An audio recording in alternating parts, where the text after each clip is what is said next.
اعوذ باللہ من الشیطان الرجیم۔ پناہ مانگتی ہوں اللہ کی شیطان مردود سے۔ بسم اللہ الرحمن الرحیم۔ شروع کرتی ہوں اللہ کے نام سے جو بڑا مہربان نہایت رحم والا ہے۔ والضحیٰ، قسم ہے چاشت کے وقت کی۔ واللیل اذا سجی، قسم ہے رات کی جب چھا جائے۔ ما ودعک ربک وما قلی، نہ تو تیرے رب نے تجھے چھوڑا ہے اور نہ وہ بیزار ہو گیا ہے۔ وَلَلْآخِرَةُ خَيْرٌ لَكَ مِنَ الْأُولَىٰ،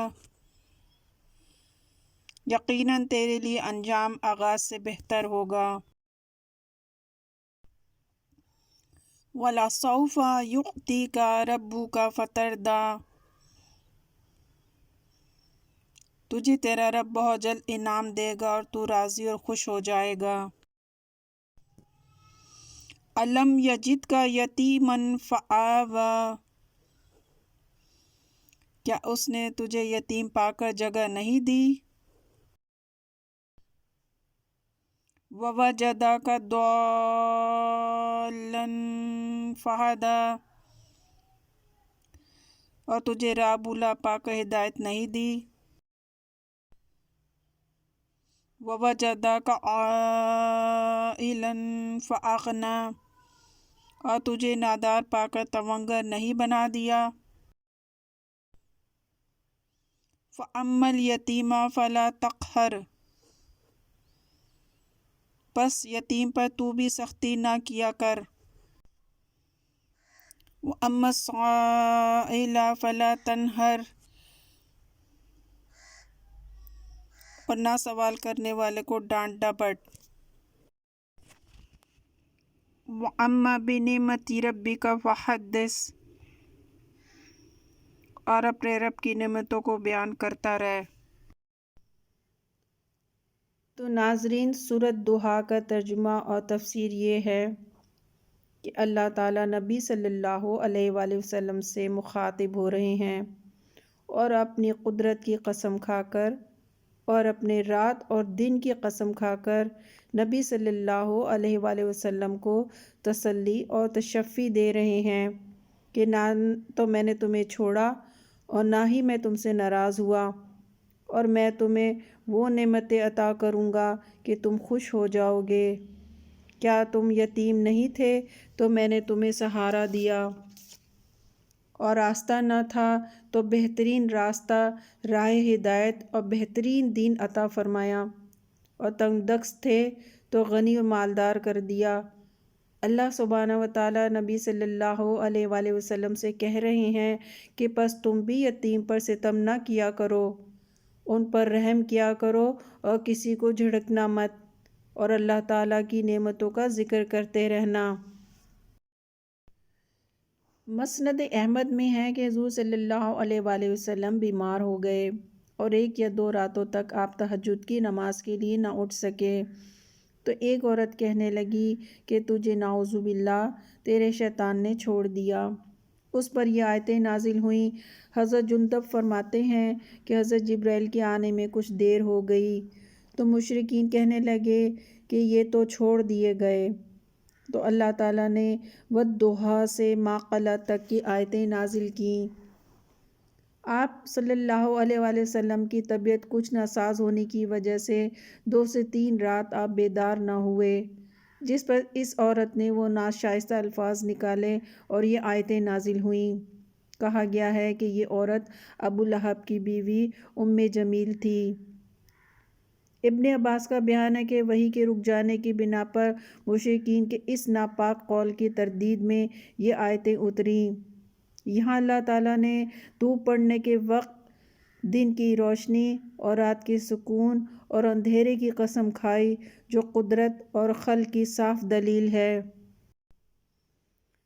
پھر فرماتا ہے کہ تیرے رب نے نہ تجھے چھوڑا نہ تجھ سے دشمنی کی، تیرے لیے آخرت اس دنیا سے بہتر ہے۔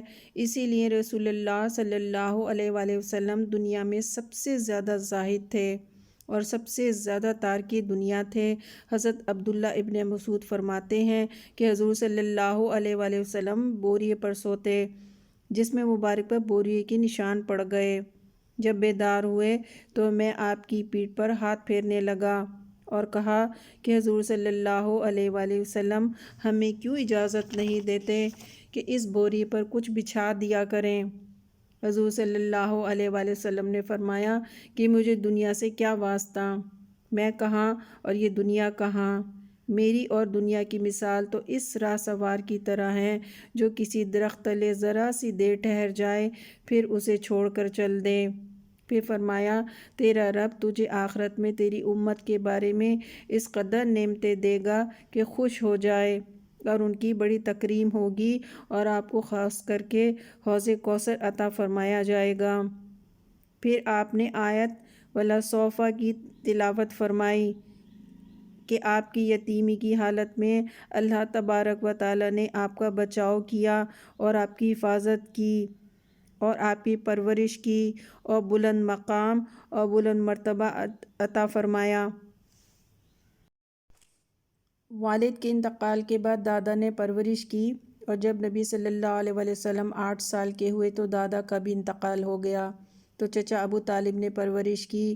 ابو طالب جان و دل سے آپ کی نگرانی اور مدد کرتے، آپ کی پوری عزت اور توقیر کرتے اور قوم کی مخالفت کے چڑھتے طوفان کو روکتے رہتے تھے۔ 40 سال کی عمر میں آپ کو نبوت مل چکی تھی اور قریش سخت تر مخالف اور دشمن ہو چکے تھے۔ ابو طالب باوجود اس کے آپ کا ساتھ دیتے تھے اور مخالفوں سے لڑتے تھے۔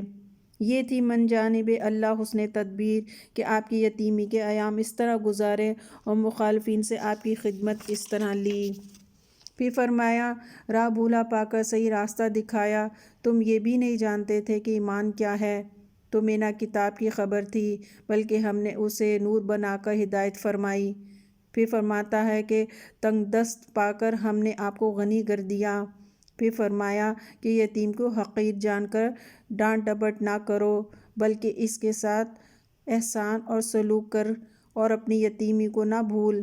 پھر فرمایا غریب، مسکین، ضعیف بندوں پر تکبر اور تجبر نہ کرو، انہیں برا بھلا نہ کہو، سخت سست نہ بولو، نرمی اور رحم کا سلوک کرو۔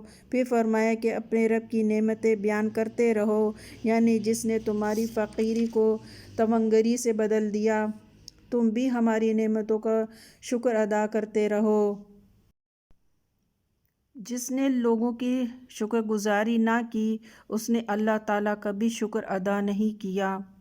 نعمتوں کا بیان بھی شکر ہے اور ان کا بیان نہ کرنا بھی ناشکری ہے۔ سورۃ دہا کی تفسیر ختم ہوئی۔ اللہ کے احسان پر اس کا شکر ہے۔ الحمدللہ۔